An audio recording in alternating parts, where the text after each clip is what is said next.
Nessa videoaula, nós vamos refletir sobre a contribuição dos jesuítas na educação no Brasil, desde a sua chegada, a partir de 1549, até o momento da sua expulsão. Vou começar convidando vocês a verem mais uma vez uma imagem que eu tenho certeza que vocês conhecem. É essa aqui, da primeira missa no Brasil, uma obra de Vitor Meirelles, que ele finalizou no ano de 1861 e que se encontra hoje no Museu Nacional de Belas Artes, no Rio de Janeiro. Por que eu digo que eu tenho certeza que vocês conhecem? Porque não há um livro didático que não use essa imagem para falar sobre essa primeira empreitada da colonização relacionada à catequização e à fé. Então, qual é a nossa indagação aqui? A educação chega mesmo com a religião? Olha, nós não podemos esquecer que as populações indígenas que aqui se encontravam, das mais diferentes etnias, também transmitiam seus saberes, seus conhecimentos às suas gerações mais jovens. Então, não deixa de ser historicamente incorreto imaginar que a educação chega apenas trazida pelos europeus. Já havia educação e já havia saber aqui antes desses europeus. Tem uma outra questão, vamos olhar um pouco esse quadro e essa linguagem que o pintor, lá no século XIX, quando está tentando retratar esse momento de fundação da nação brasileira, ele usou uma série de recursos. Então, o que vocês observam? Bom, a centralidade da figura do religioso, aqui é o Frei Henrique de Coimbra, não é um jesuíta, tá? Eu já vi em alguns lugares isso mostrado como a chegada dos jesuítas. Ele não era, ele era um franciscano, e foi ele que veio para. Ele era um missionário, né? E veio para essa suposta, imaginada aqui pelo pintor, primeira missa no Brasil. Então, ele ocupa essa posição central, inclusive a parte onde ele está no quadro é a parte mais clara do quadro. A população indígena, ela está colocada como se ela fosse os arredores do quadro, como se ela fosse uma moldura do quadro. Eles estão olhando de uma forma muito espantosa, muito assustada, para essa centralidade desses europeus, que são os religiosos, que são os soldados, que são os nobres europeus, que ocupam nessa narrativa a centralidade. Veja, então, que essa imagem, que muitas vezes nos foi apresentada para falar de um momento de fundação no Brasil, é uma imagem cheia de intencionalidade, até no uso das cores e das luzes, e que repete essa dimensão de primazia da religião nesse momento de conquista e nesse momento de assegurar o território nacional. Então, lembrando que aqui não está representado um jesuíta e sim um franciscano, o que acontece? As outras ordens religiosas, os franciscanos, os dominicanos, etc., eles também tiveram participação nesse processo aqui no país, mas os jesuítas foram muito mais impositivos e nós estudamos muito mais a contribuição deles quando estudamos história da educação. A Companhia de Jesus, ela é criada no ano de 1534 por Inácio de Loyola, ele e mais alguns companheiros no Colégio de Santa Bárbara, em Paris, e ela é uma, como a gente comentou antes, uma cruzada apostólica, revolucionária, em plena crise da igreja com a reforma protestante, e em pleno momento de um humanismo liberal e renascentista. Eles tinham o propósito declarado de ampliar a propagação da Santa Fé Católica e, ao mesmo tempo, de garantir o domínio sobre esses novos territórios que estavam sendo descobertos. Portugal foi o primeiro país a patrocinar, né, a Companhia de Jesus. Então, quais eram esses princípios? Que também pela fé era possível colonizar também as mentes, né? E aí os jesuítas vão empreender, de um lado, a educação acontecendo nas aldeias, por meio da catequese dos índios, né? Aos primeiros jesuítas cabia a conversão dos indígenas, né? A transformação e a destruição de formas de vida tradicionais, né? E de formas de sobrevivência tradicionais por formas europeizadas. E os índios, assim, cristianizados, sob a administração e sob a autoridade dos jesuítas, viviam de uma forma separada das outras populações europeias que estavam aqui no Brasil, na época território português. Então, o dia começava com uma missa, com uma catequese, depois os adultos seguiam para o trabalho nas roças e as crianças ficavam nas escolas, as crianças indígenas ficavam nas escolas, onde elas iam aprender a ler, escrever e contar e ser educadas dentro dos costumes cristãos. Essa era a catequese dos índios. E havia também a educação dos filhos dos colonos, que com o tempo vai se expandir no formato dos colégios. Esses colégios, eles tinham como finalidade principal formar os jovens que iam entrar na Companhia de Jesus, ou seja, que iam entrar, iam ser jesuítas. E dessa forma criava-se uma espécie de rede intelectual espalhada pelos diferentes territórios de colonização. Esses colégios formavam os clérigos, tanto o clero secular quanto o clero jesuíta, e formava também aqueles que iam ser laicos, que iam ter profissões civis ou profissões liberais. Por isso os colégios são tão importantes. Aqui, essa imagem que nós estamos vendo no slide é a capa de uma das edições do Ratio Studiorum, que é um conjunto de regras, né? Se nós fôssemos traduzir ao pé da letra, um plano de estudos, né, que vai ser debatido por alguns anos, até tomar sua forma definitiva em 1599. Essa, vamos chamar de o primeiro manual de educação que a gente tem no nosso território, trazido pelos jesuítas. E o que dizia esse Ratio Studiorum, né? Esse código pedagógico dos jesuítas para formar a moral, a virtude e as condutas. Ele era uma espécie de manual que orientava tanto os professores quanto a administração escolar e partia dos princípios de como se deveria estudar, como se deveria memorizar, repetir as lições e depois disputar entre alunos, também dentro da ideia de conhecimento e de memorização, o que remetia a práticas pedagógicas medievais de memorização, escrita e desafios. Né? Vocês têm um texto para ler, comentando vários aspectos desse Ratio Studiorum, e aqui eu vou destacar alguns para vocês do que ele estabelece como essa didática de ensino. Primeiro, repetição. Né? Então, quanto mais você lê e repetir as ideias, mais você vai memorizar. As disputas, que eram grupos de alunos de uma mesma turma que faziam perguntas e respostas uns para os outros, né?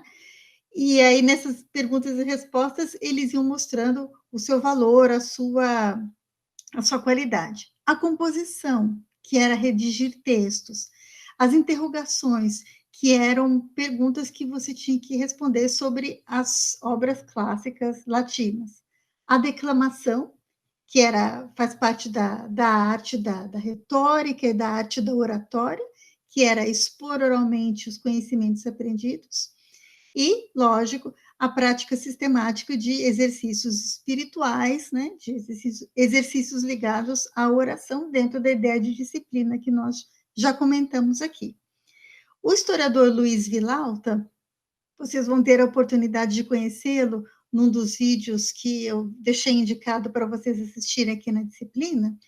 Ele diz que essa disputa oral, né, essa espécie de tribunal em que um defende uma ideia, o outro defende outra ideia, é um dos princípios da pedagogia escolar jesuítica. Os alunos eram divididos em grupos, né, e eles tinham que interrogar uns aos outros sobre as matérias do estudo, nesses tribunais simulados em que havia os acusadores, os defensores, e aí a capacidade que cada um deles tinha de argumentar era posta à prova. E os mestres ficavam apreciando essas qualidades que eram admiradas na formação dos jesuítas: a argúcia, a argumentação, a sutileza, a tenacidade, o espírito combativo, etc. Então, esses métodos de imitação dos textos clássicos, gregos e latinos, né, ia criando para aqueles que estudavam nesses colégios um elemento de distinção, né, E esse código foi aqui aplicado de uma forma quase impermeável. A única concessão que os jesuítas fazem nesse período, a estar num lugar como o Brasil, é que eles incorporaram o ensino do Tupinambá. Essa é uma concessão que eles fizeram à realidade americana, da América do Sul. Né? Os colégios nos centros urbanos, a gente já comentou aqui que havia outras ordens religiosas, né? Eles vão se tornando um local fundamental até na geografia desses novos centros urbanos que estão surgindo. E aqui eu estou pensando muito na cidade de Salvador, na cidade do Rio de Janeiro. Os jesuítas vão se tornando também proprietários de terras, de fazendas, de vastas porções dentro das cidades. Tanto que no momento em que acontece a expulsão, como está indicado aqui no nosso slide, nós chegamos a ter quase 670 colégios criados pelos jesuítas, nesse local que era específico para o ensino, com uma divisão entre classes. Esses colégios jesuítas, eles incorporaram as escolas primárias, que eles chamavam de escolas do Beabá, e vão ser mantidos pelas fazendas e pelas riquezas da própria igreja, né? Num estudo que podia ser complementado ou não na Europa. O que significa complementar a Europa? O filho do dono do engenho ia depois para Coimbra, formar-se em direito, ou ia depois para outra cidade na Europa, formar-se em medicina. E os estudos mais sofisticados eram aqueles dos estudos de teologia, porque vocês se lembram que os colégios eram também para formar os novos jesuítas, para formar esses que iam reproduzir essa lógica e esse conhecimento aqui totalmente embasado na questão religiosa. Olha só essa imagem, é a mesma imagem, a parte de cima é ela mais ampla, a parte de baixo é como se a gente estivesse dando um zoom, prestando atenção no detalhe. Essa é a cidade de Salvador, sob o ataque dos holandeses, em 1627. Quando Salvador foi sitiada pelos holandeses, o Hessel Gerrits, que era um holandês, desenhou a partir do navio como ele estava enxergando a cidade de Salvador. Observem na imagem de baixo, que é a mais ampla, aqui bem no meio dela está escrito Jesuitenkloster, Colégio Jesuíta. Então, vocês veem que a gente está no ano de 1627 e o que pertence aos jesuítas tem uma posição central, assim como toda essa terra com esses pomares e essa plantação de subsistência, né? E aqui é uma confirmação que nós temos por um documento histórico da importância desses colégios. Vamos para o nosso próximo slide, que é uma redução. Eu acho importante que a gente perceba também que os jesuítas, eles criaram quase que cidades, né? Nós começamos falando das aldeias, e aqui nós estamos falando das reduções jesuítas, principalmente as reduções Guarani, que aconteceram no sul do país. Essa aqui desenhada é um desenho que não tem autoria nem data conhecida, mas muito possivelmente é um desenho do século XVIII, é da redução de São João Batista no Rio Grande do Sul, que era esse núcleo missioneiro guarani estabelecido na fronteira entre Brasil, Paraguai, Argentina e Bolívia. Não podemos esquecer que essa é uma área sob domínio espanhol, entre 1580 e 1640. Comparem com aquela imagem que a gente já viu juntos, daquele colégio lá em Ingolstadt, na Alemanha. E percebam a reprodução dessa lógica do colégio como uma unidade total, que tem a habitação dos indígenas, são essas casinhas que a gente vê logo à frente, os terrenos abertos, a área de roças, a área de pomar, a igreja tendo aqui uma centralidade, né? Então, é como se a gente estivesse transplantando uma lógica europeia do que é a forma de ensinar para uma realidade, como nós dissemos, apartada, né, do restante da população que aqui vivia. Aqui nós indicamos música e teatro, porque essas foram duas formas pelas quais os jesuítas atuaram na educação dos jovens indígenas, em que diferente da aprendizagem da língua e dos valores cristãos, era algo que eles incentivavam, assim como as atividades artísticas, para iniciar esse processo do ensino ou da educação. Então, a gente mencionou aqui todos esses territórios que os jesuítas possuíam, e é lógico que quando o Marquês de Pombal, que na época era primeiro-ministro, estabelece a expulsão dos jesuítas de todo o território português, e isso também acontece aqui no Brasil, no ano de 1759, todas essas terras, esses colégios, eles passam a ser do Estado, eles são confiscados, você percebe que esse poder dos jesuítas, também como grandes proprietários, começa a incomodar cada vez mais, e a partir dessa expulsão dos jesuítas, a gente entra num novo período que nós vamos ver no nosso próximo encontro, que a gente chama de reformas pombalinas e o surgimento das aulas régias, que vem substituir a lógica dos colégios. Eu espero vocês no nosso próximo encontro.